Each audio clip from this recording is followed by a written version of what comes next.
Assalamu alaikum wa rahmatullahi wa barakatuh.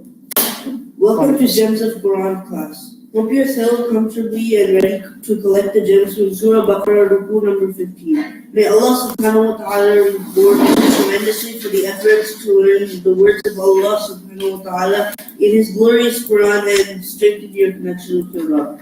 Let us recheck our intentions to make the intention of itikaf while studying to learn Allah's deen and occupy our tongues with the best remembrance of La ilaha illallah. For the lips do not even move while we listen and collect treasure, inshallah. Quick reminder, please make sure your cell phones are on silent mode, your faces are on smile mode, and you have a blue pen to write your notes. Alhamdulillah, in the hadith, Rasulullah sallallahu alayhi wa sallam said, whoever treads on a path in search of Islamic knowledge, Allah will ease the way to paradise for him. The angels will lower their wings, pleased with the seeker of knowledge, and everyone in the heavens and on earth will ask forgiveness for the knowledgeable person. Even the fish in the deepest of waters will ask for his forgiveness. This is reported in Abu Dawood, Ibn Majah, and Tirmidhi. Inshallah, I will now hand it over to Brother Hassan. Jazakallah khair. Assalamu alaikum wa rahmatullahi wa barakatuh. Okay, so hopefully everybody is having a great morning. Alhamdulillah, it's an awesome day. Allah subhanahu wa ta'ala has allowed us to obviously get together again. Alhamdulillah. It's a blessing of Allah subhanahu wa ta'ala that we have this opportunity again to be sitting and studying the Quran. Obviously the month of Ramadan is almost upon us, right?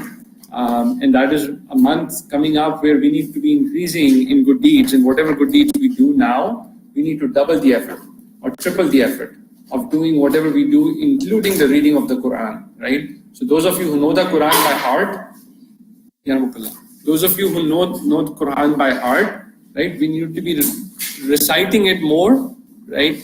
And those of us who have not memorized the Quran yet, right? We need to make some goals for our own selves, right? For the month of Ramadan, what do we want to do? Otherwise, it's going to come and it's going to go, and the month will be gone very quickly, right? The weeks go by very quickly, and before we know it, the month is going to be over. So unless we plan, if we fail to plan, right, then we plan to fail, right? So if we are not planning on what we are going to be doing in the month of Ramadan, then we are really planning on failing on doing anything. So with that said, inshallah, we will get into our review of Ruku number 14, which is what we did last time, right? So hopefully you folks had a chance to finish up any of the word meaning that were remaining from last week. You were able to write down the lessons from the Ruku that we did, and were able to finish your homework for Ruku number 14. So let's do some sharings, and then inshallah we will start with the remaining portion of the class, inshallah. Okay? Alright, so who wants to go first? Isa. We need to allow the remembrance of Allah all the time, because if people who do not allow it will be disgraced in this world and they will have a great punishment here. Exactly. And obviously, as I said, the month of Ramadan is coming upon us, right? That's when we increase in the remembrance of Allah subhanahu wa ta'ala, right? The more we remember Allah, the more Allah is going to remember you.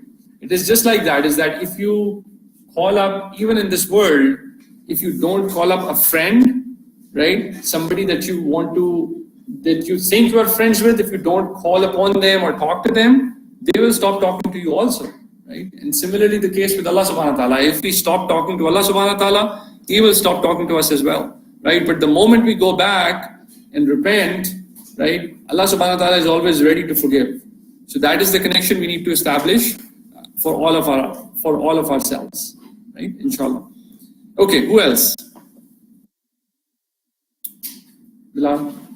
My favorite lesson is when Allah subhanahu wa ta'ala talks about the one who is most unjust is the one who prevents somebody from worshiping Allah. Right, that is true. That is quite very unjust, right? To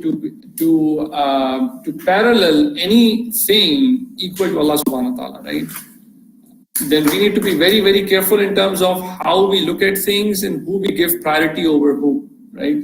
If it's Salah time, if we are not praying the Salah on time and giving priority to something else, right? That is almost equivalent to as if we are having somebody on an equal footing with Allah subhanahu wa ta'ala, which is shirk, right? Which is the worst thing Allah subhanahu wa ta'ala, it's the worst of things that anybody can do, right? It gets the most wrath from Allah subhanahu wa ta'ala by doing that. Okay, who else? Good, Nikki. Everything a request is too much for Allah. Say again? Everything a request is too much for Allah. Everything that you request is too much for Allah? No, everything Is a request is too much for Allah. that is true, right? So whatever we want from Allah subhanahu wa ta'ala, like we need to be asking for it.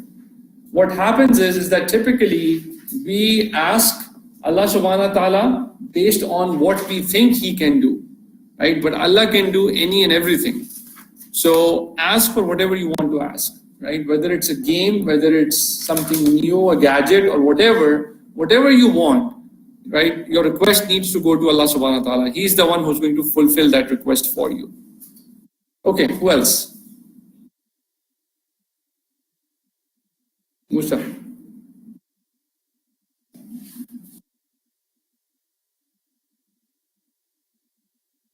What did we learn last time?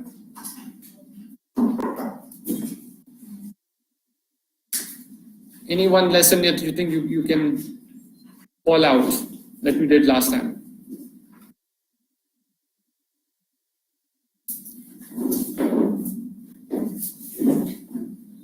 All right. Samir. Everything is under control of Allah. Everything is under the control of Allah subhanahu wa ta'ala. That's right. Okay. Alright, so again, the point again, guys, is that hopefully we are able to draw the lessons and write down as we are going through some of these verses. Again, the point is not our focus of this course was not the tafsir portion, it was more of the word meaning, right? That we are able to understand some of the words that we are going through and then hopefully able to make that connection when we see those words again in the Quran, right? Okay, so we will get to our next portion here.